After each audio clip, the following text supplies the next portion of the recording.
time to speak with me today. Hello, Hello. thank you for having me. I am so excited. It's actually Valentine's Day, and I have the opportunity to showcase Dyana Valentine. And for those of you who don't know Dyana, I'd love for you to just share a little bit about who you are, what you do, and what you're about with my readers, if you could.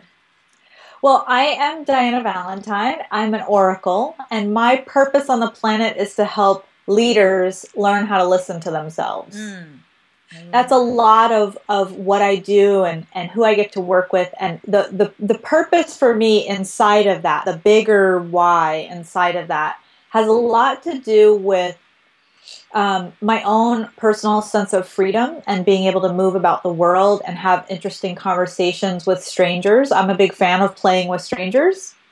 And I'm also a really big fan of yielding to the known that is unknown. And I know it's a little brain twister, but for me, I think there's so much that operates under the surface that either other people know or see in us, that if we got familiar with, or even the unknown inside of us that creeps out every once in a while, that if we really got to know that or got in touch with listening to that, we would make better decisions, test our ideas and know which way to go, and also communicate way more clearly. So that's Interesting. a little snippet of what I'm up to. Interesting. You know, when you were talking, I kept thinking of the word archaeologist because it seems like all that stuff is there, but you're sort of digging it up and showcasing it for the person that you're talking with or speaking with or working with. And I love that. I love that you are there as a seer in a way that you're seeing what is already available and just bringing it to light with your little Yeah. tools, your little shovel. Yeah, excavation I think Yeah. is a good Yeah. that's a great metaphor for a lot of what I do, and also a lot of what excites me about Mm, what I get to do is I get to talk to people about things that they generally don't talk about. right. And that doesn't scare me, and I enjoy upsetting the status quo and shining light on taboo. I So love it. those are some of my favorite hobbies. Did you were these always hobbies for you? Was this something that you did when you were 5? I mean, how did it I come think to be? so. Yeah. Much to the chagrin of my parents and and family. I think it was always I was always really very curious and Mm. fairly, precocious. And did you ever have any fears or doubts about your ability to do this work or I love that you put that in the past tense as if, oh yeah, I used to used when I was a to? child. Yes, when you were Right. 5. Of course, of Yeah. course. I mean, I feel like if I'm not, if there is, and I mean, this is a sort of a double-edged spectrum, right? It's like on one end, I freak out to freak out, right? Because it's sort of a bad habit, right? But really, on the other end, if I don't feel a little bit of creative tension, which is what I call anxiety, when I'm able to like think in my forebrain instead of in my little beast brain in the back of my head, when I'm able to really notice all the things that I've done in my life that I've been proud of or excited about, even current projects that I'm working on, if I don't feel a little sweaty and kind of like about it, generally speaking, that's more like a to do than a to be, So I sort of chase anxiety just a little bit. I mean, if I'm going to be perfectly honest, like once a day or once every other day, if I'm not pretty anxious or a little tumultuous, then I feel like I'm not on the right path. Interesting. So you actually are craving that sensation to know that you're in the right place in a way. Yeah, and I think it's really noticing it and trying to use that as a litmus test for what wants doing. So, for example, if something is just sort of like, meh, I'll do it, then I'm going to bring that energy to it. If it's more like, oh my gosh, then they're going to know everything, and then I'm going to have to say the word oracle, then I know I'm in the right place. Because it's like, yeah, bring the bright lights, bring the stylist, bring hair and makeup, like, let's do this thing. That's very exciting to me. And I think that if my whole purpose is helping leaders listen to themselves, and I don't hear the call of the jazzy how can we go bigger and how can we buck the status quo, then how can I be an advisor to people who are going big? Yeah, I see that. I see. So you're doing for yourself what you want them, you want to help them do as well. So you're pushing your limit and you want them to push theirs as well. So of course. Yeah, otherwise I'm full of shit. On that note, I'm thinking too about, a lot of people have the same fears about putting themselves out there and stating I am in a big way, or just even as an artist saying I'm an artist, or I'm a photographer, or I'm in business and you should hire me, and all of that stuff. And it does paralyze a lot of people. And the belief system, I think, gets in the way of actualizing their fullest potential. And I know that is true for myself too. I've gotten in my own way for sure. And I'm curious if you have any tips for others on how to actually take those beliefs and that feeling of anxiety and that self-doubt and shift it. If there's one thing that you could help others around that are watching this today to take that and transform it, what would you say? Well, I can only say that very recently, I'd say within the last 9-10 months, something like that, since Woke Up Knowing sort of emerged, when I had my Woke Up Knowing vision, I realized that the thing that seems the weirdest or the most awkward or the most unacceptable to us inside of our heads most of the time seems like pretty obvious and totally run-of-the-mill to everybody around us. Mm-hmm. We telecast our genius, dorky, whateverness, our greatness. We telecast it without ever having to name it photographer, artist, oracle, evangelist, whatever. Mm-hmm. By us putting the name on it and standing tall in it, it actually helps everybody else around us relax, because it takes away the tension of them seeing us as artists or creatives or movement leaders or rabble rousers or whatever. If we're constantly saying like, oh, I'm just a guy, or I'm just a mom. Like, people who say I'm just a mom, it makes me insane. It's like, we see you carting around little kids. If you say, oh no, I'm just a mom, and we see you performing miracles and keeping people alive on a day-to-day basis, and we celebrate you and you go, oh no, thanks. What you're saying is you're calling everybody around you a liar and you make them uncomfortable.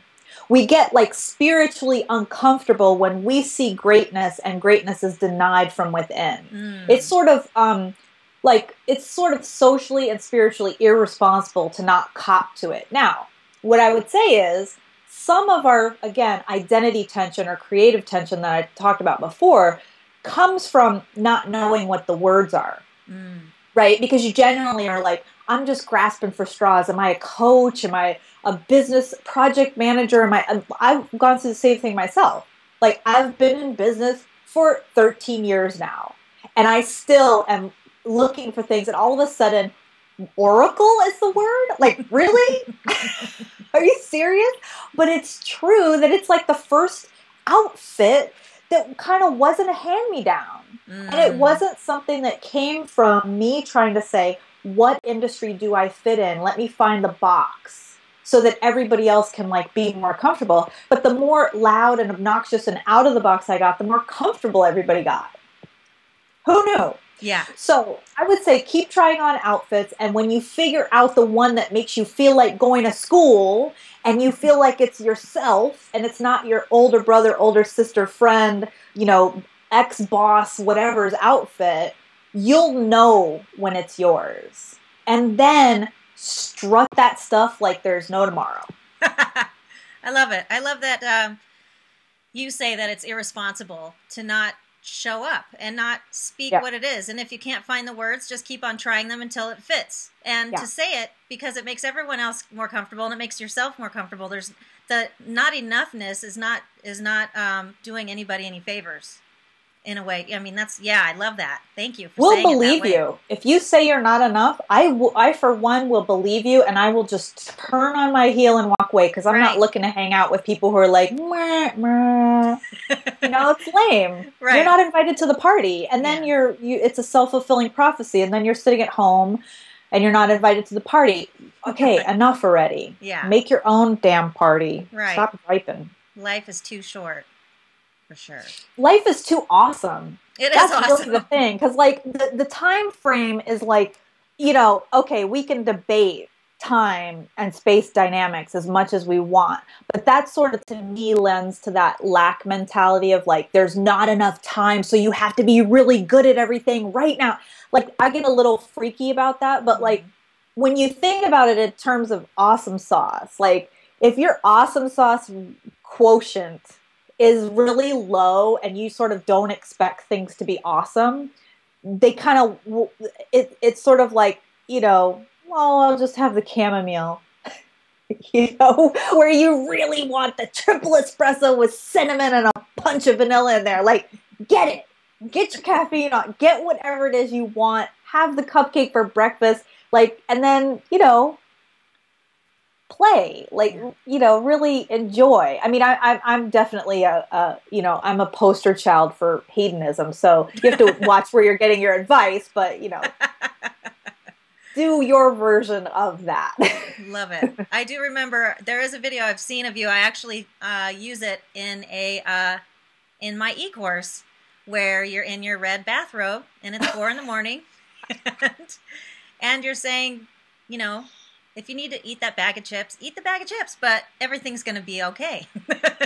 Yeah. I mean, generally speaking, it is. Yeah. And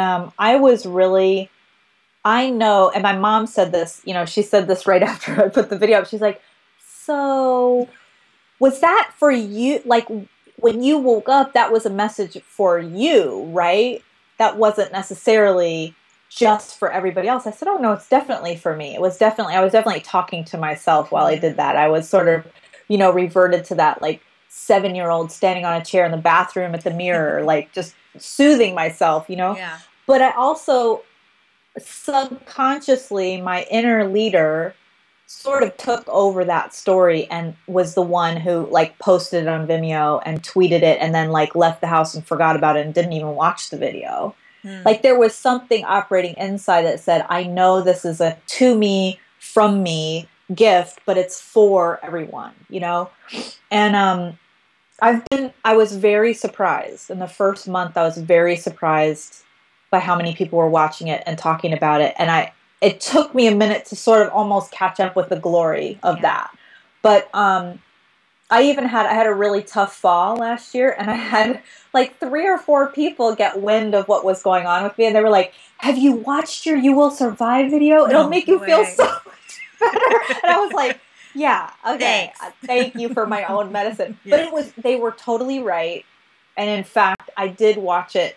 It was actually kind of the only time except when I first came home to the swell of experience, it was the first time this fall that I actually watched it through for myself. And oddly enough, as navel-gazery and totally self-absorbed as it is, I did make myself feel a little bit better. But sometimes it's nice to get it from other sources. But it was great. So thank you for celebrating that. I do. That was my long way of saying thank you. I appreciate it. I do. I celebrate it and I share it with everyone who signs up for my e-course. And I might just post it underneath here now. You never know. Why not? Why not? And speaking of woke up knowing, you mentioned it a little bit. I'd love for you to share what that is. I have had the experience of it, but I'd love for you to share it with everyone here. What is that? Well, Woke Up Knowing is, it's a website, wokeupknowing.com, but it is an experience that came from a waking vision that I had on April 7th of 2011. So I woke up very early in the morning. It was sometime around 5:30 in the morning. And I had this little voice in my head that comes around fairly often. It says, I have one more thing, close your eyes. So I have waking visions pretty regularly, have had most of my life. So I laid down and closed my eyes, and I was transported to this castle, and there were people sitting around my bed in this castle, and I was waking up, and I just started to tell them the dream that I had just had. which was really cool. I mean, I'm awake on my bed, but having this vision, right? And I didn't think much of it. Had a couple of interactions with the people in the dream. At some point said, we're done, and everybody filed out of the room and closed the door. And that's when I opened my eyes, and I was like, oh, that was pretty rad. Like, I could see, having people waiting for me to wake up. That seems kind of rad. But when I physically stood up in my room from that vision, I saw a website, and it was very clear. WokeUpKnowing.com with Dyana Valentine, schedule here, pay here. Like, I'd never dreamt a website. I'm not a logistical person at all. I'm not a marketing person. Like, I had to be forced to put together a functional website. I'm not kidding you. People won't believe me. I had to be forced, and like, I had to be shamed into it, because I had a huge speaking gig. And one of my friends said, go look at the other speakers' websites and then look at yours. That is ridiculous. And I was like, oh no, I saw, but it just doesn't occur to me. So the fact that I saw a website and it was so clean and so beautiful, and the typeface was the sans serif, like just like Dwell magazine design. Like, I was just I was like cooing for my own vision of my website. By the time I got to the kitchen, I already had a beta test set up. I knew who I was going to tell about it. I knew that this was going to have an individual model, and then it was going to have a group model live. I mean, it was just the cleanest, clearest drink of water I'd ever taken. And so I rendered it. And within 4 weeks, I had a website. And within 5 weeks, I did my first free group call. I had also done 12 individual sessions in the first 2 weeks. Like, it was on. It was on. So I tell this background story to say, when you have a moment, when you're having a moment with yourself and something comes through that was literally delivered to you with flowers around it and chocolates and angels singing, stop for a moment and receive the message. You do not have to change your business model. You don't have to have a website. You don't have to jump into it the way that I jumped into it in this particular story. However, I honestly believe that there is an unlimited number of messages sort of streaming by us. And if we just pause for a second and sort of take something off the silver platter that really resonates with us, that everything else gets easier. Now, you wouldn't think on the surface, starting a second business with a second website and figuring out, oh, it's another brand. What is it? I don't know. Like, you wouldn't think that was easier. Like, now that I look back on it, I'm like, I could have been a little more strategic in a way. But it has been the easiest business decision I've ever made. Wow. It has been the most robust experience spiritually for me. I feel like I'm being of deep service to the planet by doing this astral plane work. I've met people I would not have met in my traditional coaching position or role. And it's now happening. Like, I've now had 4 experiences in different cities where I am in a bed reporting my dreams with people surrounding my bed. It is happening. It's not a fantasy. It's not locked in that vision. It is on. I still have yet to find the castle. I'm waiting for a sponsor to invite me to a castle. And so it's really about, again, I seem to be magnetizing people who are making change on the level of community or social level, leaders who are changing movements, who need some kind of internal leadership, who need to find their internal leader and listen to it so that they know how to make decisions that they need to make and take their work even bigger. And so I think that there's a way in which the intimacy of using dream time and of talking to people in the dark of night and of being on the phone from your bed, or even having, in the ones that I just did in New York, where I literally knocked on somebody's bedroom and woke them up in the middle of the night. Wow. And then we wrapped ourselves in blankets and went to this central room in the dark. I mean, total dark, like it was out in the country, so it was just beautiful. And having that intimate exchange where it's really about them. It's not with a lover. It's not with a close friend. It's not those things where you're just kind of spinning out of control. It has focus, and it has the support of the cosmos. I mean, that if you took those words by themselves, they would sound hokey, but for reals, Yeah. like there's no question Yeah. about it for me that it's a calling, and I feel very proud of it, and I feel of deep service. I take it very seriously in the same sense that it's like, hey, you want me to wake you up in the middle of the night? You know, it's kind of playful at the same time. Yeah. Yeah. Well, I explanation. Thank you for listening to that. Yeah, I actually saw it on a tweet of yours, and signed up to do it, and it was really, it gave me goosebumps during the experience where we're on a group call, right? Yeah, it's a group call. Okay. I gave you a word, and you brought it into your dream time. Several people gave you words. You brought it into your dream time, and then you shared. And I remember your dream as if it was mine. And I remember how it struck different people in different ways. Like all of us needed to hear something specific from that, from your dream time, and it was really powerful for me.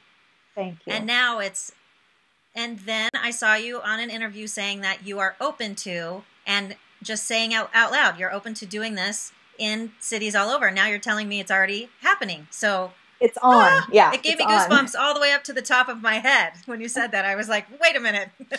From the castle to yeah. Yeah. When it's time, it's time. And it's time. Yeah.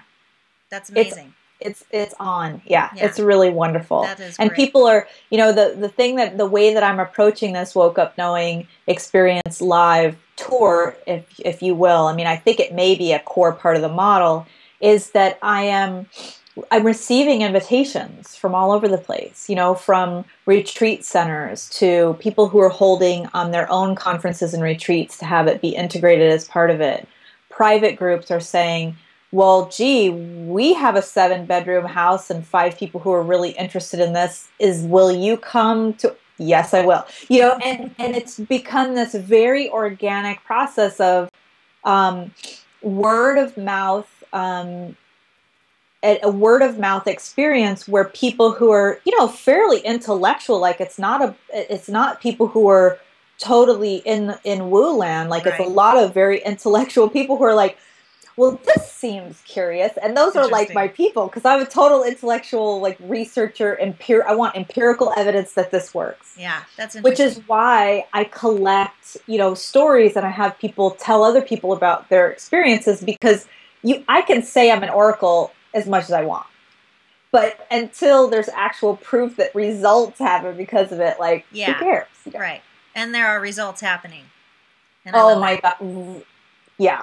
It's great. Whole business structures have been changed. And, I said, oh, what did I say that changed? what happened? Like, I was just kind of, in the moment. But it's when you're talking in symbolic language, the beauty of it is that you are co-creating something that is intentional in a way, but it's unexpected, because the constellation of being in the astral plane, being in a disturbed, like an altered state in a way, because sleep is kind of an altered state. It allows for way more possibilities than our normal intellectual, we must find a list of 7 things that indicates what we're doing next way. That it makes the trajectory of what can happen totally new. I love how you talk about it. I feel like, where do I sign up exactly? I know I already did it with a phone call. Now I want to go to a retreat where now I'm thinking of the possibilities of collaborating and, Great. Yeah, it's contagious. I mean, when you share those same philosophies, when you share the devotion to personal freedom and playing with strangers and the unknown that is known, and really high quality, like filling a tall order, like that's like could be my mission statement, then everybody gets really excited about it. The people who are supposed to come together and work, they just do. Yeah. Yeah. And I like that you're magnetic and the vibration is high and you own it. And so people are drawn to it. I was drawn to it because you stated what it was. It wasn't like, I'm kind of doing this thing. No, you were Very much. Right. I wake up knowing. So if you want on board, let's go. Let's do this thing. Love it. I love it. And I want to segue into the TED Talk. I know that you had the experience of being a speaker at a TED Talk, and congratulations to you. That's just so Thank you. amazing. And you talked about not saying "I'm sorry," right? Not apologizing. And I think that it's really, to me, the statement "I am not sorry" just burst out of me. Like I needed, instead of saying like, oh, I really want to focus on, not being sorry. And I want to really, it's like, no, I'm not sorry.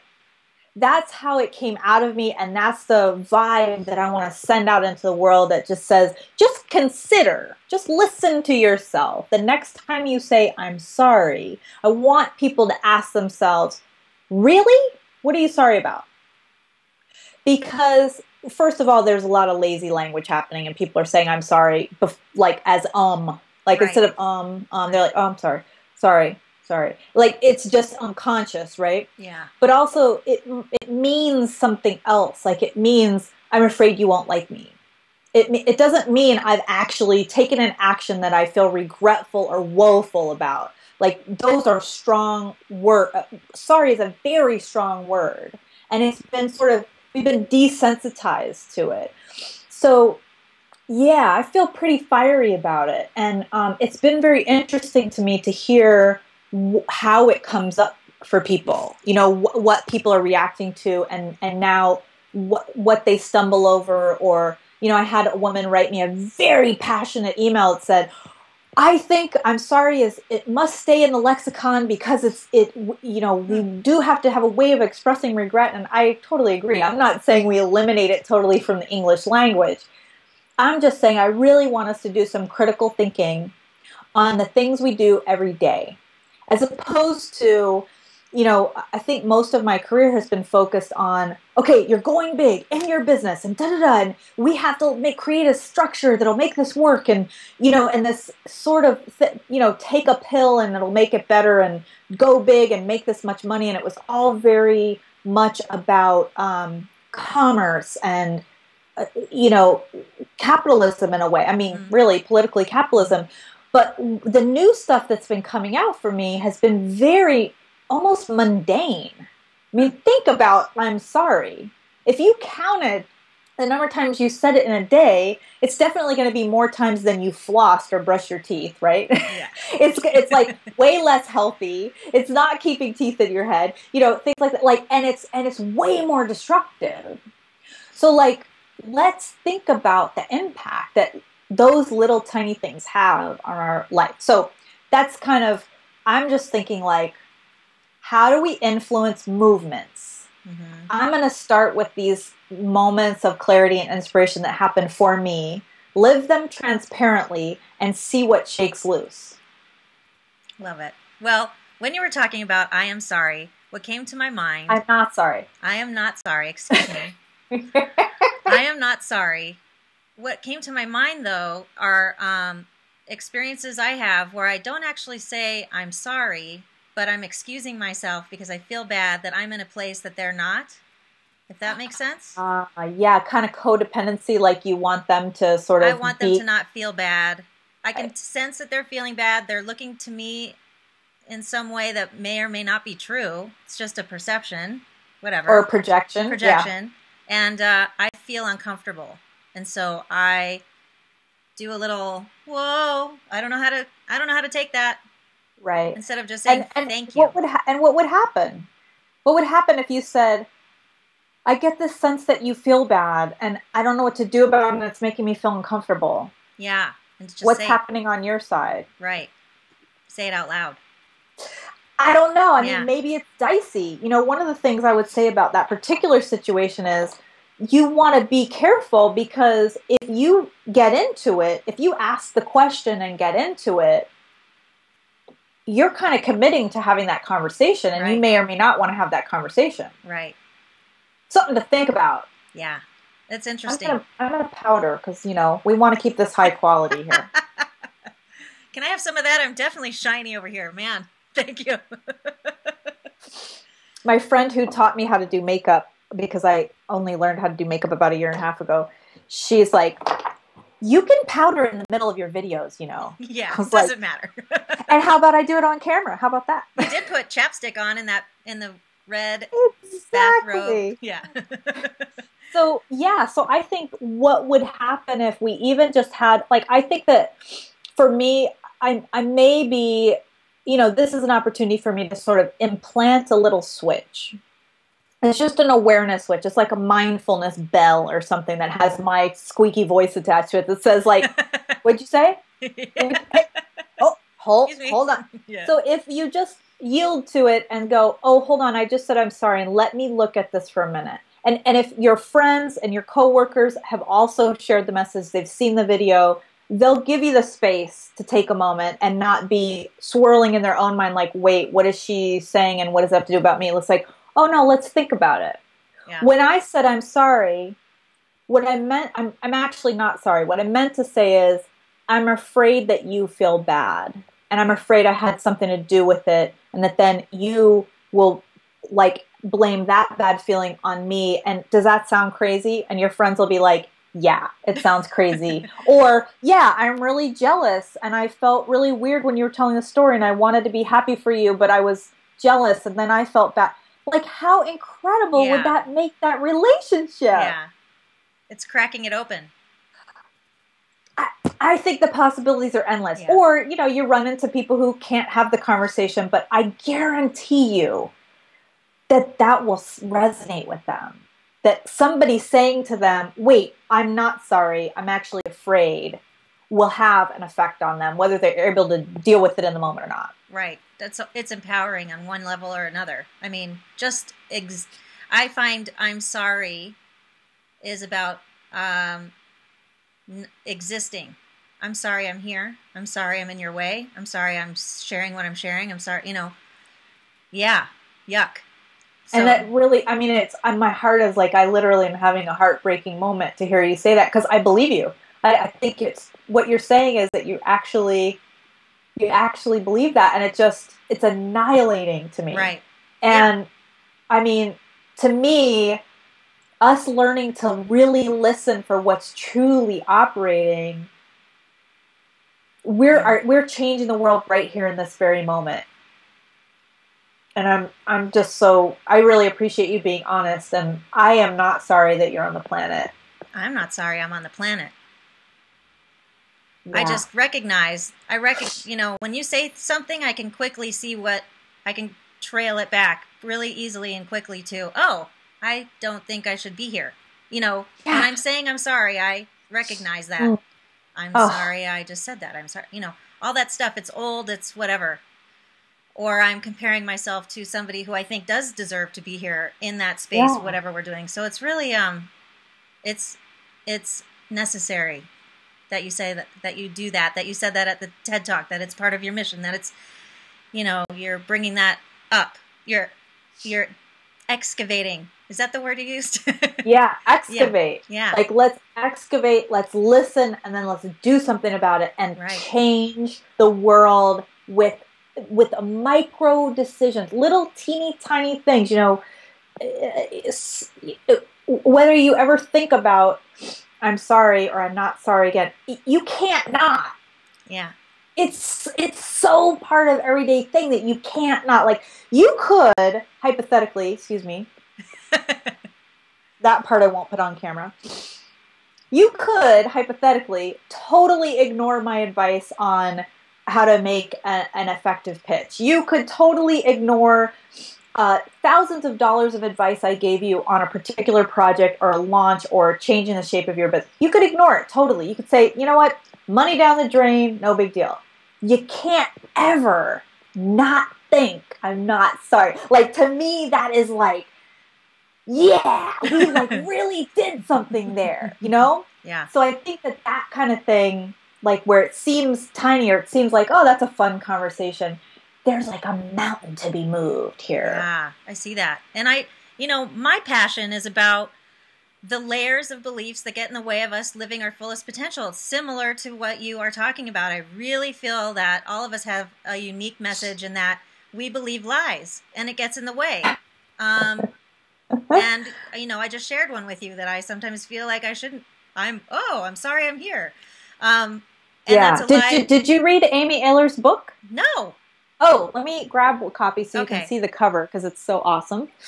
My very, very good friend, Amy Ahlers, wrote a book called Big Fat Lies Women Tell Themselves. I love it. And forward And by Sark. Hello. and her name is Amy, Amy Ahlers, Ahlers. And it's exactly what you're talking about. It's a gorgeous, gorgeous book. Yeah. Oh, so I love that. I'm going to look that up too. I'll put a little link below this interview for all of you to pick up. But she's fantastic. I feel like I do photography retreats, but really it's not a photography retreat. I really feel like it's about noticing and becoming aware and falling in love again with yourself and your surroundings and the abundance that is right here all the time. We don't need to have a fancy camera to take a fancy picture. We don't need.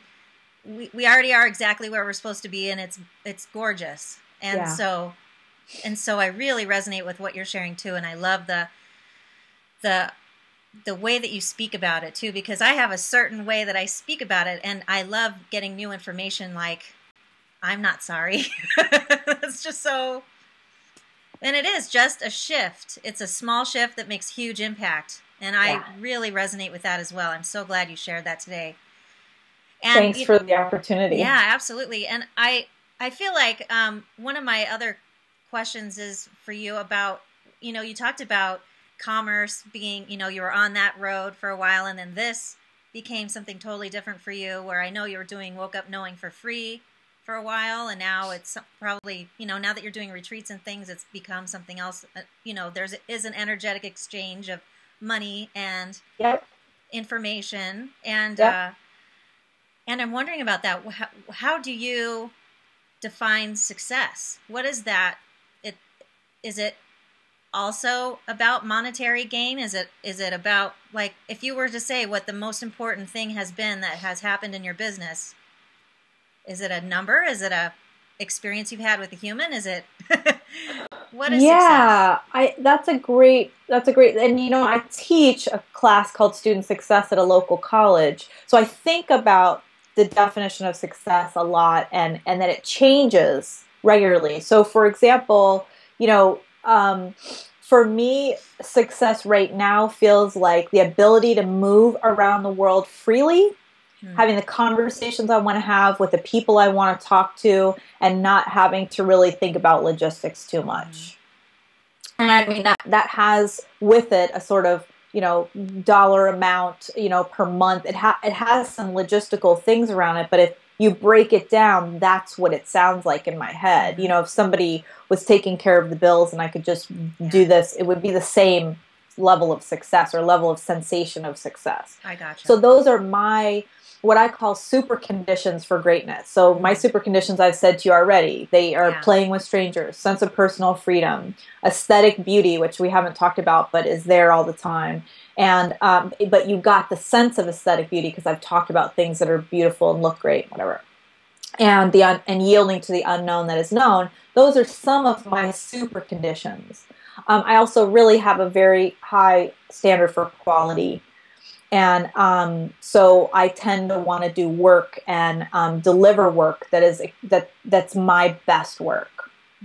So with all of that in mind, if I'm fulfilling those super conditions of greatness, then I have succeeded. Now you'll notice I don't have, one of my super conditions isn't being a multi-billionaire.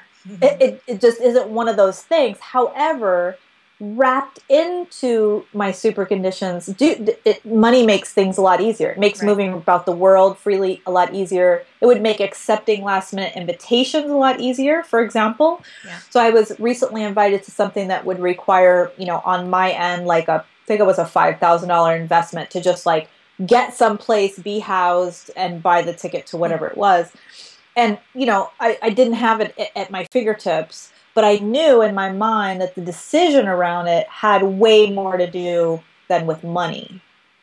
So I looked, I measured it against my super conditions for greatness, and I went, oh, I actually need, this is a requirement. It was no longer optional, and it released me to make a better decision. You see? So Yeah. my magic formula in my mind, which I never knew I had a magic formula, but it just appeared in the last 4 or 5 months, was like, done. That's so much easier. Whereas a year ago, I would have been like, $5,000, no. Wow. Yeah. Immediately, I would have immediately said, that is crazy talk. Thanks so much. Glad you thought of me. Bye. For me, when you say you have ease getting around the world and speaking and doing your thing, logistics are not your thing. I've heard you actually say that in other interviews too. Like, if I'm organizing, I am not in the frame to give you what it is I need to give you because I'm busy. I will screw it up. Yeah. Like I will screw it up if you give me something that's hyper structural and like bean county. I'll just be like, counting. And if it has anything, like literally, I will like forget to feed the kids and walk the dog. Like it's like, what? There was you saying there was an Excel spreadsheet, and then I passed out a little. What happened? Like I just really can't do it. So even when I go to, organize the Woke Up Knowing experience live, again, that's why I'm looking for my local ambassadors, my local Woke Up Knowing kind of handmaidens in a way. Yeah. It's not because I'm trying to be aloof and diva-ish. It's literally, I will screw that up. Yeah. Don't leave me alone with an itinerary. You know who you are, and you know you need support in those areas so you can be exactly who you are. Yeah. And yeah. I denied that for years. I mean, I was like, oh, well, that's in my head, I would be like, you need help with this. I was like, that's unreasonable. Right. I should be able to do everything. Yeah. And I could, just like really poorly, A friend of mine, Andrea Shear, she says, get more help than you think you deserve. And it's so true. A great one. It's so true. I love that. Yeah, I need to remind myself of that. Like, I will be very focused in my business and making things happen, and I have a deep knowing that the world will show up if I say so. Like, if I say I am, then the world says okay. And I believe you. Yeah. Yeah. Okay. Just like you were saying, I'm an oracle. Okay. And yet doing the dishes and dusting and all that stuff, not so much. Yeah. Not so much. Not my thing. So It's nice when it's recreational. Yeah. Like I love it when someone says like, "Oh, your daily meditation today is to go find all the cobwebs in the corners." And I'm like, "Oh, daily meditation? Yeah. That I can do." Yeah, exactly. But as long as I only have to do it like 3 times a year, I'm fine. No. Yeah, exactly. No, I love that you honor who you are and you know who you are, and that seems to be your success. That's like your meter for success is more about really owning and living who you are. And who you are not is not in the, move that out of the way. Right. And I do think I am not sorry. Yeah. And I am not a housekeeper. Yeah. And I am not a good secretary. And I am not, I'm not a good employee. Yeah. Oh my gosh. So therefore, I'm the boss lady. Sometimes I'm not a good employee to myself. Sometimes the boss That's what needs to come down. About. I mean, it's the only company I work for. Yeah, it's me, myself, and I. But I'm a terrible employee. Yeah, me too. I relate. My stuff gets backlogged. I don't show up on time for myself. It's terrible. Yeah, me too. I love that. But I am a really good boss. To others or to myself? I'm a good boss. Good. But a really bad employee. Is there anything else that you want to share today? What else would I like to share today? Oh, well, since it's Valentine's Day, yes, it is. I will share that I am truly in love with love. I'm truly in love with the idea that just by saying I love you to yourself, to your plant, to your desk, to your computer. I really, truly love my computer. Like it is one of my closest allies in my work, and I love it. I love technology. I love anything that makes it easier for me to be free and wild and an oracle. I love beautiful clothes. I love bling. I love reading books that just make me cry in the night, I love excellent bedding. I love my friends. I love some strangers who I've met that just given themselves over to me in a moment of hello. I love the moment of hello. And I love everybody who's watching this. And I love you, Catherine. And I'm totally in love with love. So that's what I would share. I love that. Thank you for that. And your bigger message and the purpose and why you're here and what you do. I just feel honored to have this time to share and get to know you better and to understand the richness of your message. It's just really, I love it. Thank you. I love it. Thank you. Thanks for being here. Yeah. Bye, everybody. Bye.